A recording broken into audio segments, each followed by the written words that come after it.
JB మిత్రులారా, నా పేరు గద్దెల నాగభూషణం, బహుజన్ సమాజ్ పార్టీ రాష్ట్ర కార్యదర్శి మరియు రాయలసీమ జోన్ ఇన్ఛార్జ్.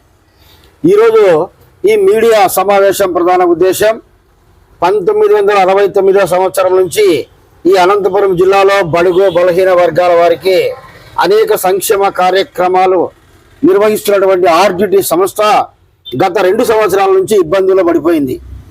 ఇబ్బందుల్లో పడినప్పటి నుంచి ఆర్డిటి సంస్థ వల్ల లబ్ధి పొందినటువంటి ఎస్సీ, ఎస్టీ, బీసీ సామాజిక వర్గాలు ఎఫ్సిఆర్ఏని పునరుద్ధరించాలని చెప్పి అనేక ఉద్యమాలు నిర్వహించడం జరిగింది. ముఖ్యంగా అనంతపురం జిల్లాలో కళ్యాణదుర్గం ప్రాంతం నుంచి వేల కొలది జనాలు వచ్చి కలెక్టరేట్ ముట్టడించడం జరిగింది.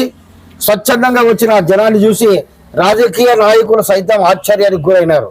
మరి అలాంటి సంస్థకు ఆ యొక్క మద్దతు రావటం రాష్ట్ర కేంద్ర ప్రభుత్వాలు చూసి విచారణ నిర్వహించి చంద్రబాబు నాయుడు గారికి ఒక సంకేతం పంపినాయి. ఈ యొక్క ఇంటెలిజెన్స్ వర్గాలు, మీరు ఇట్లాగే ఉంటే ఈ సంస్థ వల్ల లబ్ధి పొందిన జనం విప్లవిస్తారు, పరిస్థితులు మారుతాయని చెప్పే లోపల స్వయంగా చంద్రబాబు నాయుడు గారి రంగంలోకి వచ్చి తన కొడుకు అనంతపురం జిల్లాకు వచ్చినప్పుడు గౌరవనీయులు నారా లోకేష్ గారు ఐటీ శాఖ మంత్రిగా ఉండి అనంతపురం జిల్లా పర్యటనకు వచ్చినప్పుడు ఆర్డిటికి ఎలాంటి నష్టం జరగదు, ఆర్డిటి ఎఫ్సిఆర్ఏని మేము పునరుద్ధరించడానికి ప్రయత్నాలు చేస్తూ ఉన్నాం. నేను కేంద్ర హోంశాఖతో మాట్లాడినాను, ప్రధానమంత్రి గారితో మాట్లాడినాను. ఖచ్చితంగా రెన్యువల్ అవుతుంది, నిధులు గతంలో లాగే వస్తాయి, ఈ యొక్క సంక్షేమ పథకాలు వాళ్ళు ప్రజలకు అలాగే అందిస్తారని చెప్పి అన్నాడు. కానీ సంవత్సర కాలం అయిపోతా ఉంది, నిధులు రాలేదు కదా, ఎఫ్సిఆర్ఏ తిరిగి రెన్యువల్ కాలేదు, సేవలు మొత్తం బంద్ అయిపోతూ ఉన్నాయి.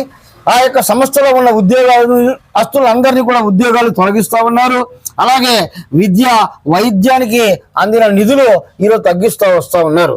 దీనికంతా ప్రధాన కారణం ఏంటంటే, దీనికి ఎఫ్సిఆర్ఏ రాకుండా ఉండడానికి కేంద్రంలో ఉన్నటువంటి బీజేపీ ప్రభుత్వం, రాష్ట్రంలో మనల్ని పరిపాలిస్తున్నటువంటి ఈ కూటమి ప్రభుత్వం, చంద్రబాబు నాయుడు ప్రభుత్వం, నారా లోకేష్ కి చంద్రబాబుకి ఒకటి మేము తెలియజేస్తున్నాం.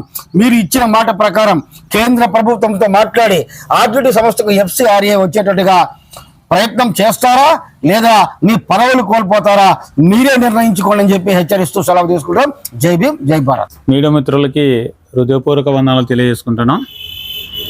ఈ పామిడి మండలంలో ఆర్డిటిలో ఎవరైతే లబ్ధి పొందినారో వాళ్ళందరూ అనంతపురం జిల్లాలో పెద్ద ర్యాలీ కానీ త్వరలో మేము ప్రకటిస్తాం. లబ్ధి పొందిన వాళ్ళు ఇంకా ఆర్డిటి నుంచి తెలిసిన వాళ్ళు కూడా ప్రతి ఒక్కరూ ఈ ర్యాలీలో పాల్గొని విజయవంతం చేయాలని కోరుకుంటున్నాం. ముఖ్యంగా ఆర్డిటి సమస్య ఒక మాల మాదిగా వాళ్ళకే కాదు, ఇరికిలి, సుగాలి, రెడ్లకి, గౌడ్లకి, లాస్ట్ కమ్మలకు గాను సహాయం చేసిన ఏకైక సమస్య అంటే ఒక ఆర్డిటి సమస్య. అయ్యా నరేంద్ర మోడీ గారు, మీరు ఒకటి తెలుసుకోవాలా, కుల విభజన మీద నువ్వు చేయడం చాలా తప్పు, మతం మార్పిడి చేస్తున్నారనే ఉద్దేశ ప్రకారంగా ఆర్డిటి నిధులు బంద్ చేయడం కూడా చాలా తప్పే.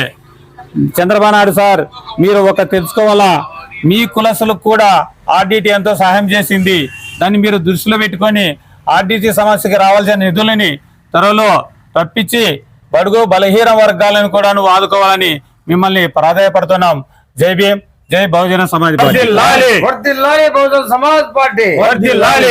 ఆర్డిటి ఎఫ్సిఆర్ఏను వెంటనే అమలు చేయాలి. ఆర్డిటి ఎఫ్సిఆర్ఏను వెంటనే అమలు చేయాలి. ఆర్డిటి ఎఫ్సిఆర్ఏను వెంటనే అమలు చేయాలి. జై భీమ్, జై భీమ్, జై భీమ్, జై భీమ్.